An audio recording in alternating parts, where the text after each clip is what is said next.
nós teremos hoje um assunto muito importante, recebendo a doutora Cláudia Kerber, especialista em diagnóstico de mormo, uma doença que atinge cavalos.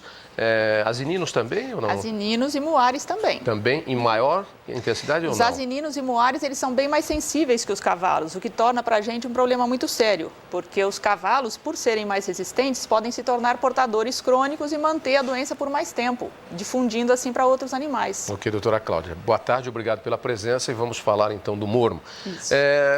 O que é o mormo? Como ele surgiu? De onde ele veio? Qual a origem? Então, a origem dele é europeia. Na verdade, o mormo, ele foi o principal problema de saúde pública no final do século XIX e começo do século XX, tanto na Europa como no Brasil. Por quê? Ele atinge humanos também? Também atinge humanos. E ele veio através de cavalos importados, se estabeleceu no Brasil e ele se estabeleceu, naquela época, havia muita atração animal.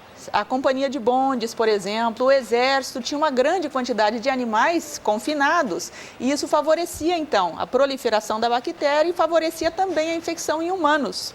Aí, mais ou menos em 1898, veio o Dr. Adolfo Lutz para o Brasil. Foi o primeiro a diagnosticar e a isolar a bactéria no Brasil, confirmando, então, que se tratava realmente de mormo. E a partir daí, com a substituição da tração animal pela tração mecânica, o mormo foi desaparecendo. E aí foi ficando menos frequente, até o momento em que, em 1969, na região de São Lourenço da Mata, que hoje é a região metropolitana do Recife, foi a notificação do último foco. E a partir de então não teve mais notificação. Então o Ministério considerou que a doença estava extinta por 30 anos. Isso por 30 anos. Permaneceu por 30 anos. Quando reapareceram os casos de mormo?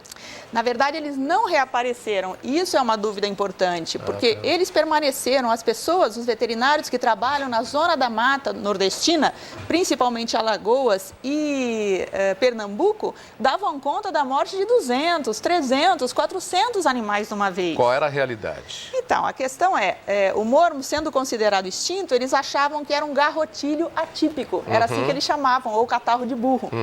A realidade do local é uma região canavieira, de encostas acentuadas, de difícil mecanização e por causa também do calor e da umidade, é um ambiente adequado para a bactéria. E essa é a região típica, onde o mormo acontece. Isso. E os animais eles são usados para tração e transporte mesmo. Exatamente, subindo e descendo as encostas. Essa região é no Nordeste brasileiro? Zona da Mata, Zona da Mata. nordestina. Tá. Então, esse foco permaneceu aí intocado, digamos assim. Bom, quer dizer, quando se descobriu que os números que apontados não eram a realidade, tomou-se uma providência. O que é que foi feito, doutora?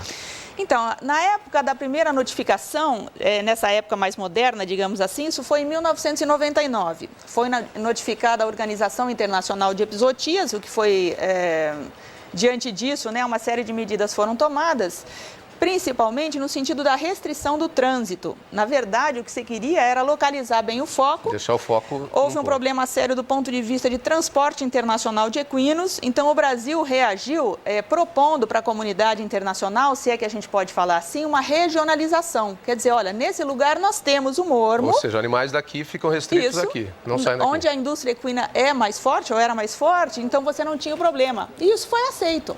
Então, com as barreiras sanitárias exigindo o exame negativo de mormo nas regiões que são foco e com as barreiras sanitárias nas estradas, pretendia-se então manter o mormo lá. Esse objetivo foi conseguido? Então, não foi conseguido e há um novo evento importante, recente, que é a questão da popularidade da vaquejada e da argolinha. Cada vez mais, inclusive no Sudeste e no Sul. Sim. A tal ponto que hoje a indústria do quarto de milha no Nordeste é uma potência, né? Eu não sei números exatos, mas aparentemente ela chega a ser maior do que a indústria no Sudeste. Sim. Então, esse mormo que estava naquelas regiões ali, ele acabou sendo irradiado para todo o norte do país. Quase todos os estados do Nordeste e do Norte têm hoje o mormo. Já tem casos comprovados. Tem casos comprovados e não são mais considerados estados livres. O mormo não tem cura, ele leva o animal a óbito. Leva. E se atinge o humano também. Então, não é assim uma coisa para todo mundo ficar com medo do seu cavalo e olhar com maus olhos. Não é assim que acontece. Mas sim, havia muitas mortes nessa época que eu falei falei que era um problema de saúde pública, havia muitas mortes em seres humanos. E o que é que ele causa no animal? Você trouxe até umas imagens aqui que a gente vai eu trouxe mostrar. umas imagens. Essa aqui.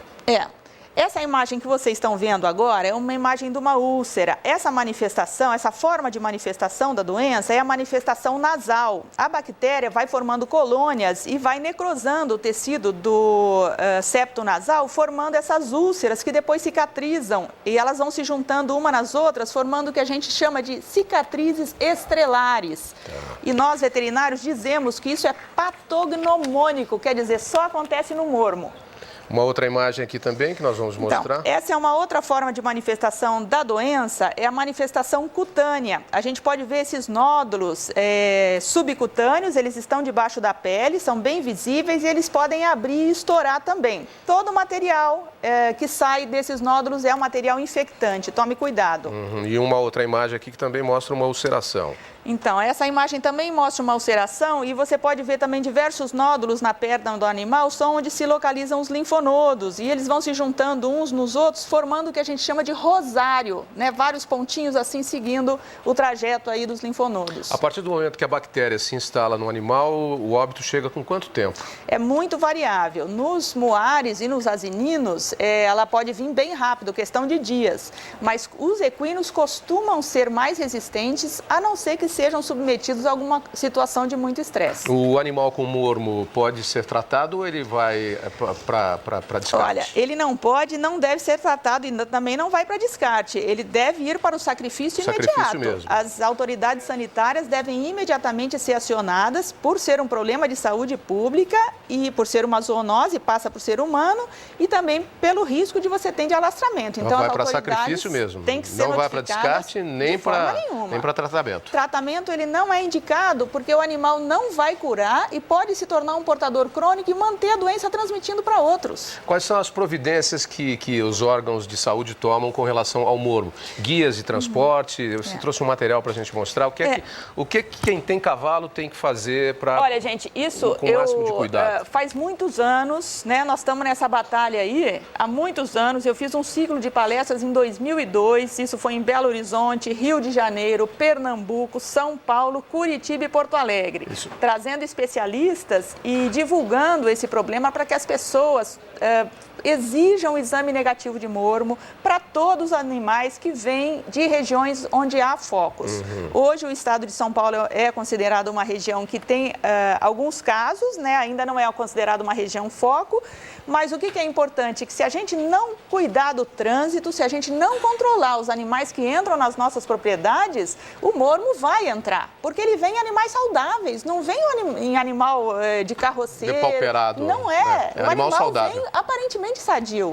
E o que a gente tem que coletar, então, é o sangue no tubinho sem anticoagulante, né? O tubinho que a gente chama de tampa vermelha, né? O tubo de coleta de sangue a vácuo de tampa vermelha.